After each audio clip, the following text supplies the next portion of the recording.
Let's now move on to our next panelist, so Ms. Emma Gumberidze. According to you, what is the perspective of youth on the state of disability inclusion and how cities are planned and governed? Thank you, Yasmin, for this question. I hope I'm being heard. Yes. So we are all a bit more than half through the timeline of SDGs, but I'm wondering how much are we about more than half of its implementation?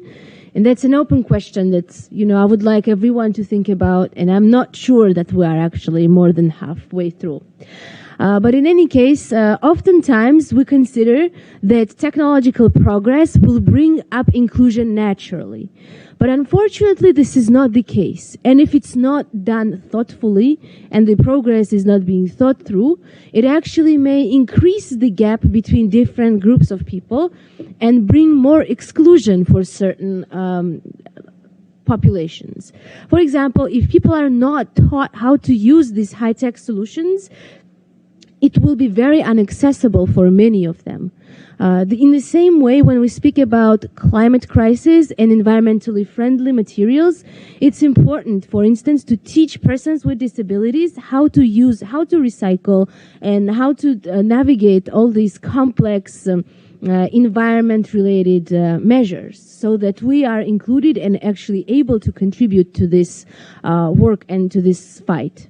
Another issue, as I am also representing here the youth-led board of Global Resource of Education and Anti-Corruption Education and Youth Empowerment, GRACE, at the UN Office on Drugs and Crime, I want to mention that unfortunately corruption, nepotism, and many other forms of corruption are hindering the inclusive development of cities and communities. And it really hinders the sustainability aspect often.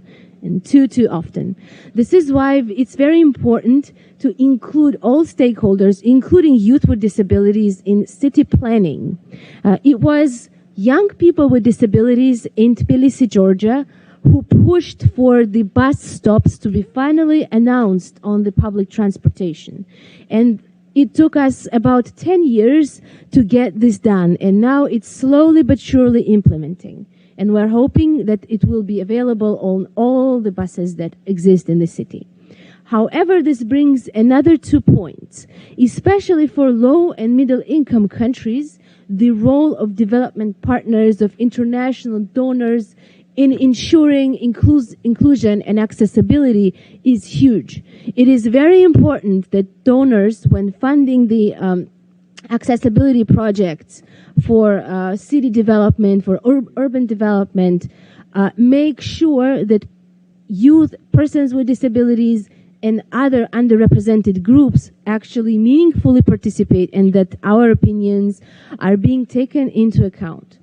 And finally, it's important for us to work on public awareness raising so that once we do achieve accessibility, people, the majority, or some groups of people do not complain and accept and welcome these measures, such as, for example, having an audio street lights or having bus stops announced on the public transport and things like this, because some people may feel that these measures are actually disturbing them. It may cause louder noise and so on. And this is why it's important to work on public awareness raising as well. I will stop here. Thank you very much. And I'm looking forward to any questions.